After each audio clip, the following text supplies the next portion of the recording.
বিরতির আগে আপনাদের বলছিলাম না, আপনাদের রামকৃষ্ণ এক্সপ্রেস দেখাবো। এই রামকৃষ্ণ এক্সপ্রেস কোনো স্টেশন থেকে ছাড়ে না, সেটাও বলছিলাম। আসলে এই রামকৃষ্ণ এক্সপ্রেসের একবার ছবিটা দেখুন, আপনি দেখলে বুঝতে পারবেন। এই রামকৃষ্ণ এক্সপ্রেসে উঠলে কিন্তু আপনাকে টিকিট কাটতে হবে না, কিন্তু হ্যাঁ, এই যে কেউ খুশি এই ট্রেনে উঠলেই সঙ্গে সঙ্গে তার অভিভাবকের কাছে চলে যাবে খবর, অর্থাৎ ডিজিটাল অ্যাটেন্ডেন্স পড়ুয়াদের জন্য। পড়ুয়া ক্লাসে ঢুকলো, স্কুলে ঢুকলো, কখন বেরোলো, সব কিছু পৌঁছে যাবে মা বাবার কাছে, অভিভাবকের কাছে।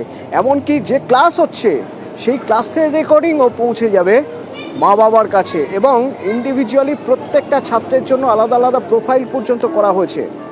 তো এরকম ভাবনা এলো কোথা থেকে? আচ্ছা, এই সব কিছু করতে ভালোই খরচ, তো সে পয়সাই বা আসছে কোথা থেকে? এই অভিনব উদ্যোগে শিক্ষকদের পাশাপাশি অভিভাবকরা, পড়ুয়ারা, তারাই বা কতটা খুশি, সেই সব জানতে রামকৃষ্ণ এক্সপ্রেসে আমার প্রতিনিধি শরদিন্দু। এ তো এক অভিনব উদ্যোগ।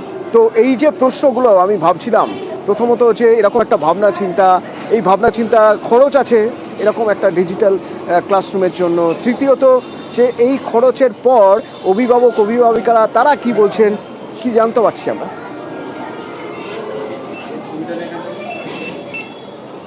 একেবারেই অতনু, দেখো, সরকারি অবৈতনিক প্রাথমিক স্কুল এবং সেই সরকারি পরিকাঠামোর সীমাবদ্ধতার মধ্যেও যে সদিচ্ছা থাকলে ভালো কিছু করার একটা ইচ্ছা যদি শিক্ষক শিক্ষিকাদের মধ্যে থাকে, তাহলে কিন্তু অনেক কিছুই করা যায়। এমনটাই দেখাচ্ছে এই বর্ধমানের রামকৃষ্ণ সারদাপীঠ বিদ্যালয় প্রাথমিক শিক্ষা কেন্দ্র। এবং যেটা বলার, যে এই তুমি যেগুলো বলছিলে, যে শুধু যে পড়ুয়াদের ডিজিটাল অ্যাটেন্ডেন্স তা নয়, শিক্ষক শিক্ষিকারাও কিন্তু সেই অ্যাটেন্ডেন্স মেনে চলছেন, এবং প্রতিটি ক্লাস রেকর্ডিং হচ্ছে এবং আলাদা আলাদা লিঙ্ক চলে যাচ্ছে একেবারে অভিভাবকদের কাছে। এক নম্বর, যে পড়ুয়ারা যখন স্কুলে ঢুকলো তখন তো তা যাচ্ছেই, অভিভাবকরা জানতে পারছেন। শুধু তাই নয়, যে ক্লাসে কি পড়ানো হলো, যদি সেই ছাত্র কোনো অসুস্থতার কারণে না আসতে পারে, অভিভাবকের মোবাইলে কিন্তু তার লিঙ্ক, ক্লাসের পুরো লিঙ্ক চলে যাচ্ছে, যা দেখে বাড়িতে কিন্তু ছেলেকে তৈরি করে নিতে পারছেন অভিভাবকরা। এবং প্রতি সপ্তাহের যে মূল্যায়ন, কি প্রশ্ন ছিল, কি উত্তর লেখা হয়েছে, কত নম্বর সে পেয়েছে, তাও অভিভাবকরা একেবারে ডিজিটালি জানতে পারছেন। সব মিলিয়ে স্বাভাবিকভাবেই অভিভাবকরাও তারাও আপ্লুত, মুগ্ধ যে এই স্কুলের এই পঠন পাঠনের পদ্ধতি।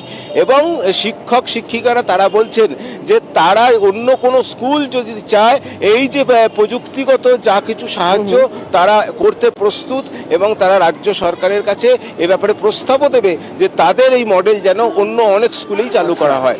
সব মিলিয়ে একটা ট্রেনের মতো দেখতে স্কুল, এবং সেখানে সমস্তটাই একেবারে ডিজিটালি চলছে। এবং সেই স্কুলে এমনও ব্যবস্থা রয়েছে যে শিক্ষক শিক্ষিকা না এলেও কিন্তু পড়ুয়ারা নিজেদের পড়া চালিয়ে নিতে পারবে, কারণ 150-রও বেশি ভিডিও রেকর্ডিং করে রাখা আছে, যা কিন্তু ছাত্ররা আনন্দের মধ্যে তা পড়াশোনা করতে পারবে। ধন্যবাদ শরদিন্দু। আমরা মেসেজ পেয়ে যাচ্ছি, এবং ক্লাসে কি পড়া হচ্ছে বা রেজাল্ট বা ছেলের কোনো রকম প্রবলেম হলে আমরা সমস্ত কিছু এর মাধ্যমে পেয়ে যাচ্ছি। প্রশ্ন উত্তর সেগুলো রেকর্ডেড ক্লাস সবই সমস্ত রকম সুবিধা এর মাধ্যমে পেয়ে যাচ্ছি। এটা একটা সুন্দর ব্যবস্থা এবং অভিনব ব্যবস্থা।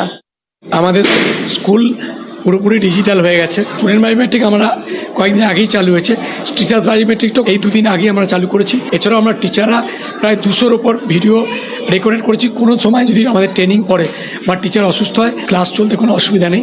এরকম 15 ডেজ আমাদের স্কুল চলবে টিচার ছাড়া। এখানে যে সফটওয়্যারগুলো হয়েছে অধিকাংশই ওপেন সোর্সের সফটওয়্যার, এবং আমি এগুলো ডেভেলপ করেছি। আমার ইচ্ছা যে এই ওপেন সোর্সের সফটওয়্যারগুলো আমার ডিস্ট্রিক্ট, স্টেট এবং সেন্ট্রাল লেভেলে আমি সবাইকে ডোনেট করে দেবো।